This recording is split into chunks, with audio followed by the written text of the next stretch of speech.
You walk into a modern cosmetic clinic today, and well, there's this very carefully curated atmosphere of just like total serenity. You've got the ambient lighting, the soothing music. Maybe someone even hands you a cup of herbal tea. Yeah, it's very spa-like. It all feels so casual. Right, almost like you're just getting a haircut.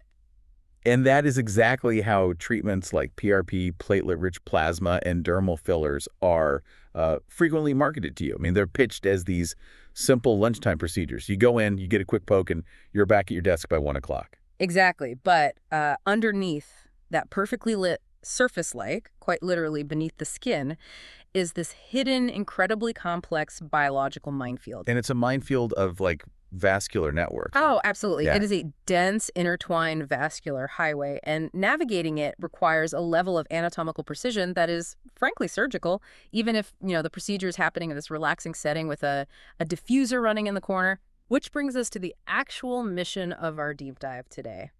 We are looking at a huge stack of sources. We've got medical journals, clinical review criteria, and expert consensus papers on aesthetic medicine.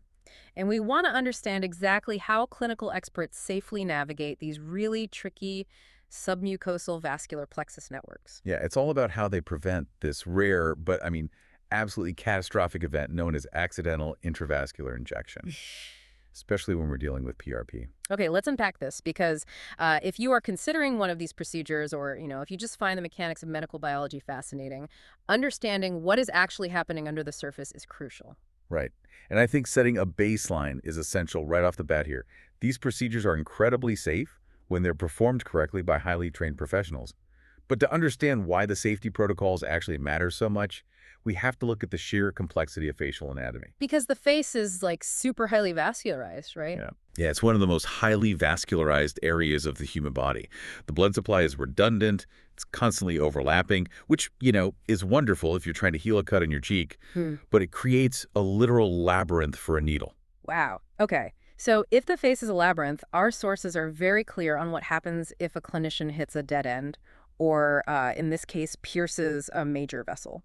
Right, and the clinical term for that worst-case scenario is vascular occlusion. Basically, you have a needle or a cannula, it accidentally punctures an artery or a vein, and it deposits the injected material directly inside of it, blocking the blood flow. I mean, that sounds awful. What does that actually look like? Well, the mechanics of that blockage are immediate, and they're alarming. The patient will often experience this severe, disproportionate, pain-like, way more than a typical needle pinch. Oh, wow. Yeah, and the skin in the area experiences what we call blanching. It turns stark white because the oxygenated blood supply has literally just been cut off. The clinician will usually check capillary refill by pressing on the skin, and if the color doesn't return instantly, I mean, that's a massive red flag. Yeah, the sources also mention this specific visual cue called levato reticularis. It looks like this mottled, net-like red and blue pattern on the skin. I assume that's like the blood pooling in the superficial capillaries because it just has nowhere else to go. That is precisely the mechanism, yeah. The blood flow stalls, the oxygen depletes, and the area takes on this dusky red-blue discoloration. And if this isn't recognized and treated immediately with specific dissolving agents or vasodilators, the tissue is completely starved of oxygen.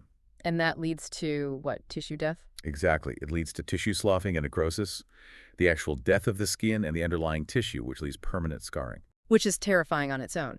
But our sources point out a scenario that scales the danger up significantly because, the face isn't just an isolated biological system. No, not at all. The blood vessels in the face have direct connections, which we call anastomoses, to the internal carotid system. So we are talking specifically about the ophthalmic artery and the central retinal artery. And those feed the eye. Right. And that connection is the source of the absolute most severe complication.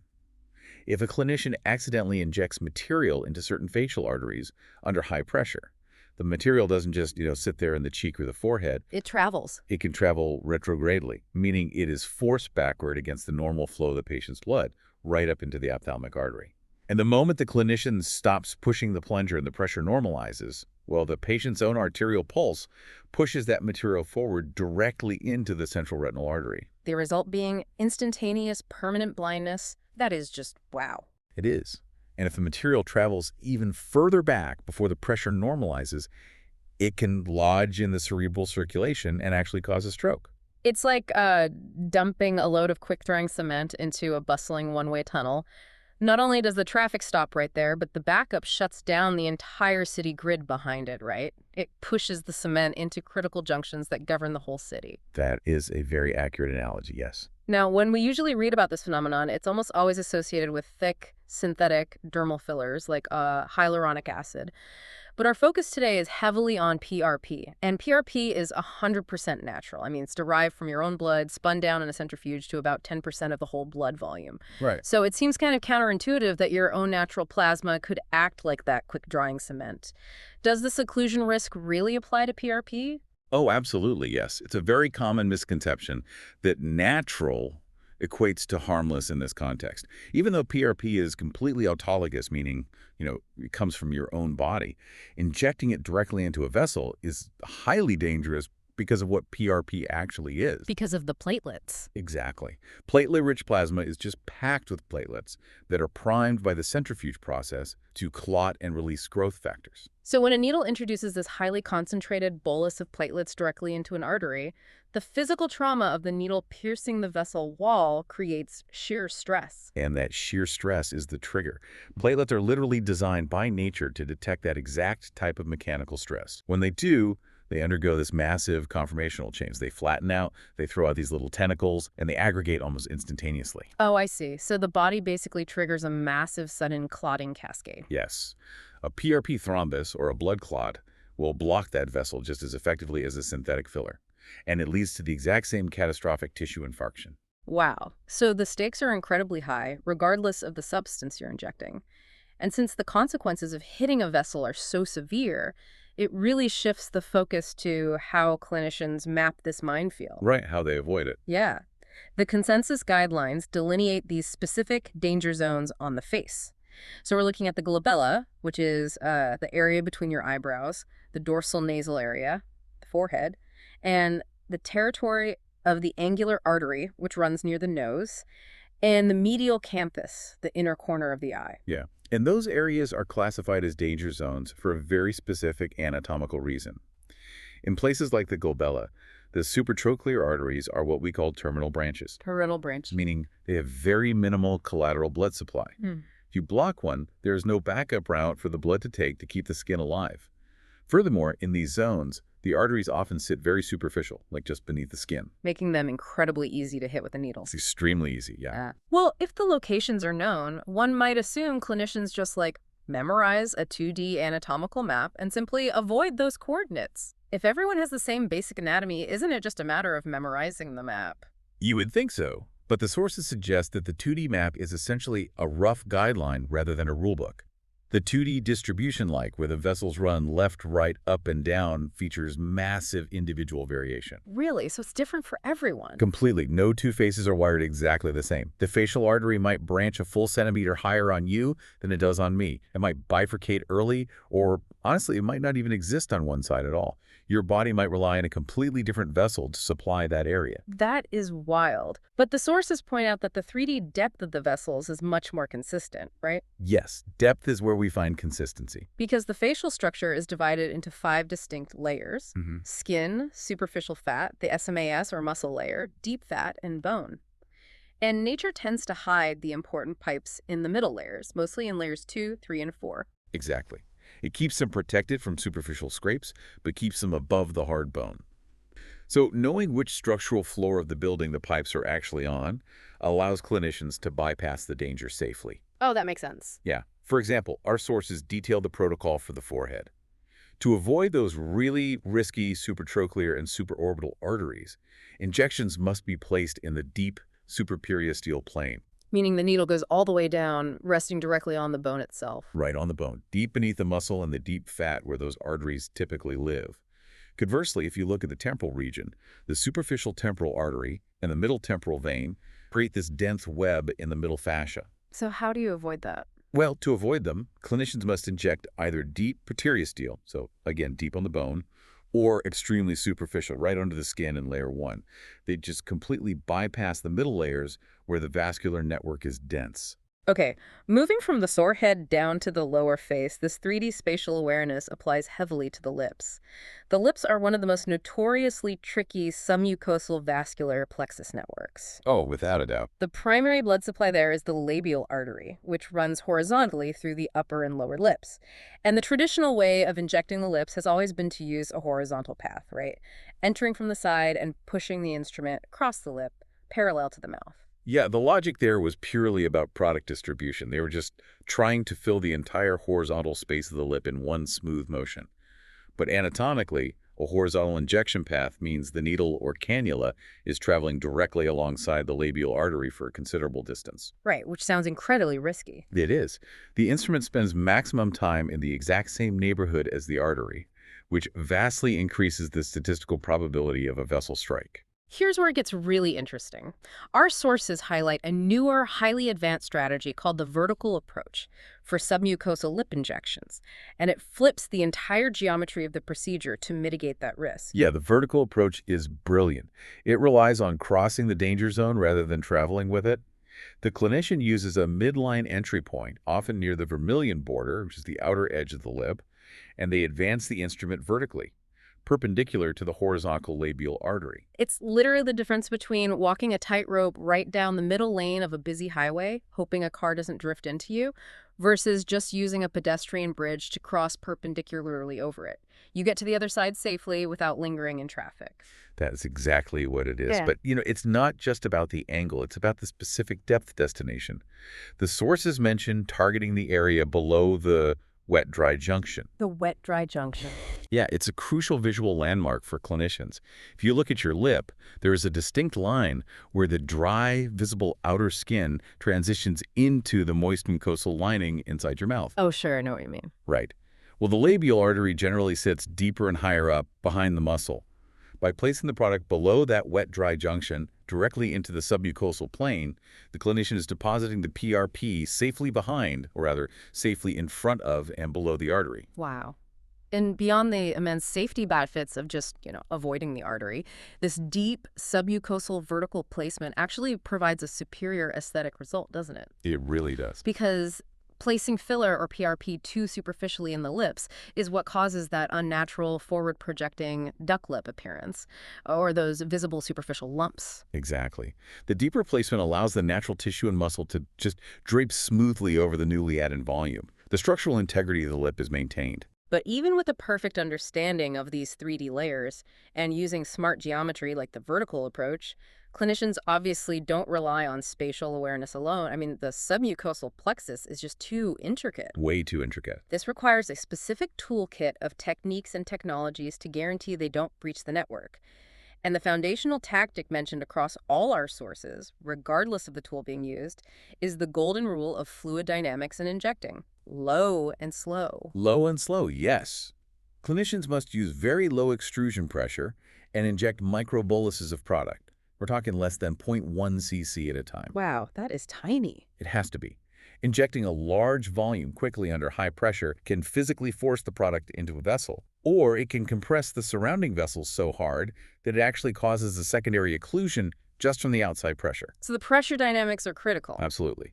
Because if a vessel is breached, a low-pressure microbolus might only cause a tiny, manageable blockage, whereas a high-pressure push forces the material rapidly backward toward the eye or brain. Okay, now, a lot of people watching social media videos of these procedures, they'll see clinicians pulling back on the syringe plunger before they inject, looking to see if blood enters the syringe. Yes. Wait, what about just pulling back on the plunger to see if blood comes into the syringe? I've seen videos of that. Isn't that aspiration the foolproof safety check? If there's blood, you're in a vein. If there isn't, you're safe. Yeah, so that's aspiration. And honestly, it is highly unreliable. The sources push back hard on this. It comes down to the physics of the materials involved, specifically Poiseuille's law of fluid resistance. Okay, how so? Well, the needles used are incredibly tiny, right? And many dermal fillers are highly cohesive, thick gels. When a clinician pulls back on the plunger, they're trying to create negative pressure. But that thick gel often just plugs the tiny needle. Meaning the negative pressure generated by a human thumb just isn't enough to pull the liquid blood through the dense gel. Precisely. You could be sitting squarely inside a major facial artery, pull back, and see absolutely no blood flash in the syringe at all. Relying solely on a negative aspiration provides a dangerously false sense of security. Wow, okay, so if aspiration is a flawed safety net, the instruments themselves become the primary defense. And there is a massive clinical debate in the sources between using sharp needles versus blunt-tip cannulas. Yes, that is a huge debate. Blunt-tip cannulas are generally considered much safer because the rounded tip tends to push blood vessels aside rather than slicing through them. It significantly reduces tissue trauma. Because the blunt tip relies on the elasticity of the blood vessels, right? Healthy arteries are resilient, they can bounce out of the way of a dull object. Exactly. However, our sources point out a really crucial, counterintuitive finding from a recent cadaver study regarding cannula size. Okay, let me guess. The natural assumption is that a smaller tool is less invasive and therefore safer. Right, that's what everyone thought. But the data proves otherwise. The study showed that a small 27-gauge cannula, which is very thin, requires the exact same amount of force to pierce an artery as a sharp 27-gauge needle. Wait, really? The same amount of force? The exact same. The surface area at the tip of a 27-gauge cannula is so minuscule that it just concentrates all the clinician's pushing force into a microscopic point. It acts more like a rigid wire than a blunt instrument. Which explains why larger cannulas, anything greater than a 25 gauge, are generally preferred for safety. They actually have enough physical surface area at the rounded tip to distribute the force and push the vessel away. Exactly. Rather than just sliding straight through the arterial wall, the physics of force displacement heavily favor the larger instrument. And, clinicians also combine this with continuous movement. Like keeping the cannula constantly moving through the tissue. Yeah, it's a technique called retrograde threading. You only inject the product while pulling the instrument backward. It ensures you are never dumping a large amount of product in one single, potentially compromised spot. The sources also detail a technique called tumescent injection or saline hydrodissection. The clinician uses a sterile saline solution first to literally push the tissue planes apart. They use water pressure to create a safe, open pocket of space, moving the vessels out of the way before the active PRP or filler ever enters the face. Right, it basically creates a safe buffer zone. But, the ultimate game changer mentioned in our stack of research isn't a mechanical technique at all. It's advanced imaging. High-frequency ultrasound, right, HFUS. Yes. It is revolutionizing aesthetic medicine because it allows clinicians to see the sub-mucosal vascular plexus live. They use color Doppler ultrasound. And for those unfamiliar, Doppler doesn't just show gray shapes like a standard baby ultrasound. It bounces sound waves off moving red blood cells, translating that movement into bright red and blue colors on the screen. Which means the clinician can literally see the blood pulsing in the face. It's incredible. They utilize this technology in two main ways. The first is scan before injecting. So they use it to map the patient's unique 2D anatomy first. Exactly. They find the critical vessels and the foramina, which are the holes in the skull where nerves and major arteries emerge, like the inferior foramen under the eye, and they physically mark these specific danger zones on the patient's skin with a pencil. And then the second method takes it even further. Scan while injecting. The clinician holds the ultrasound probe with one hand and injects with the other, watching the cannula move through the tissue in real time on a screen. Yeah, they can ensure the tip stays in the safe planes, entirely clear of that red and blue pulsing vascular network. It removes the element of blind navigation entirely. Now, having covered how to physically navigate the vessels, I really want to pivot specifically to PRP, because our sources dedicate a significant amount of text to what they call the PRP paradox. Ah, yes. The PRP paradox is truly a marvel of biology. It gives PRP this unique dual nature that makes all these safety protocols we just discussed absolutely vital, but also, honestly, incredibly ironic. It really is. Because as we established, if PRP is accidentally injected into a blood vessel, the sheer stress causes the platelets to aggregate, creating a sudden catastrophic blockage. It mimics the absolute worst complications of synthetic fillers. But the paradox is how PRP is used after a complication occurs. When a patient suffers severe tissue necrosis from an accidental vascular occlusion caused by a synthetic dermal filler, one of the most advanced cutting-edge treatments to save their dying skin is to actually inject PRP directly into the damaged, oxygen-starved area. The substance that can cause a vascular emergency is the exact same substance used to cure one. What's fascinating here is how a single substance can be both the cause and the exact cure, depending entirely on, like, a fraction of a millimeter in needle placement. Right. And it works as a cure because of the specific growth factors released by those platelets. When PRP is injected safely into the tissue and not the vessel, it releases VEGF, or vascular endothelial growth factor. And what does VEGF do? VEGF acts as this chemical signal flare that tells the body to rapidly build brand new blood vessels. It's a process called angiogenesis. It essentially builds a detour around the blockage. Yes. And to build on that, it also releases PDGF, platelet-derived growth factor, which recruits stem cells to the area to repair the dying tissue and stimulate rapid collagen production. It can actually reverse the necrosis and save the skin. Which just completely underscores why spatial precision is non-negotiable. Furthermore, because PRP is a biologic blood product, it's classified as such by the AABB, the Association for the Advancement of Blood and Biotherapies, there's another massive layer of safety required that simply doesn't exist with off-the-shelf sterile synthetic fillers. Oh, absolutely. Rigorous infection prevention. Yeah. You are extracting, processing, and re-injecting a patient's actual blood. Right. This isn't just about avoiding arteries anymore. This is about preventing severe bacterial contamination. The clinical infection prevention protocols outline extremely strict rules for handling PRP. Clinicians must use medical-grade aseptic conditions. This requires utilizing closed-system kits. What does a closed system look like? Well, they're specialized sealed double syringe systems and specific centrifuges. They allow the blood to be drawn from the arm, spun down, and the PRP extracted into the injection syringe without the blood ever being exposed to the open air of the treatment room. Because if a blood product is exposed to the ambient air of a clinic, the environmental bacteria will view that nutrient-rich plasma as a buffet.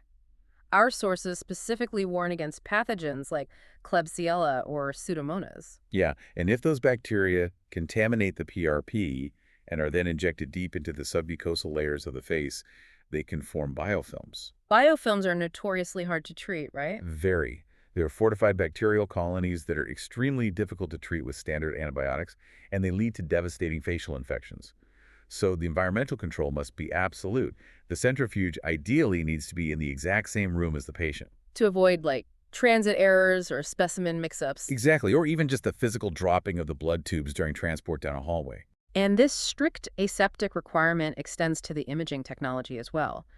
If a clinician is using that high-frequency ultrasound we talked about to safely navigate the vessels, they cannot just grab the standard bottle of ultrasound gel. No, they can't. And this raises an important point about universal precautions. Standard ultrasound gel is not sterile.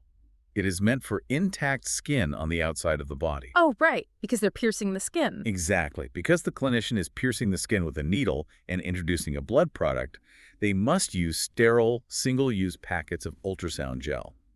Additionally, the ultrasound probe itself has to be covered with a sterile, disposable sheath. Wow, so it's a fully aseptic procedure designed from start to finish to prevent any risk of bloodborne pathogen transmission or deep tissue infection. Start to finish, yes. So what does this all mean for you, the listener? It means the next time you hear about an injectable treatment, whether it is PRP for skin rejuvenation or a dermal filler being pitched as a simple cosmetic touch-up, you will know the reality. It is not just a casual lunchtime errand.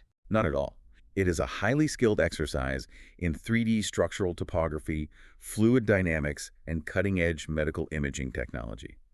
The procedure demands a profound respect for the complexity of human anatomy. And while high-frequency ultrasound is currently the gold standard for navigating this hidden minefield, the sources point to a technological leap on the horizon that could change the industry entirely. Yeah, this is incredible. Our sources highlight emerging technologies like laser speckle contrast imaging. Laser speckle contrast imaging. So right now, Doppler ultrasound shows clinicians the structural pipes, right? It shows them exactly where the vessels are located so they can avoid them.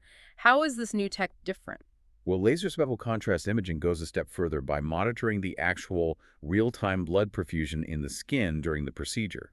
It measures the living, functional flow of blood in the microcapillary beds right at the surface of the skin. Wait, so if a clinician were to accidentally compromise a deeper vessel? The laser speckle technology would instantly detect the drop in superficial blood flow before the patient even felt a twinge of pain, and long before the skin started turning white or mottled. That is mind-blowing. It raises the exciting possibility that in the near future, the concept of a blind injection will be entirely a thing of the past. The risk of vascular occlusion could become virtually obsolete because clinicians will be continuously monitoring the functional, living blood flow of your face live as they work. From muddy, dangerous waters to total clarity, we have gone from memorizing a 2D textbook map to live streaming the microcapillaries of the face. Absolutely incredible. Thank you for joining us on this deep dive. Keep asking questions, keep looking beneath the surface, and we will catch you next time.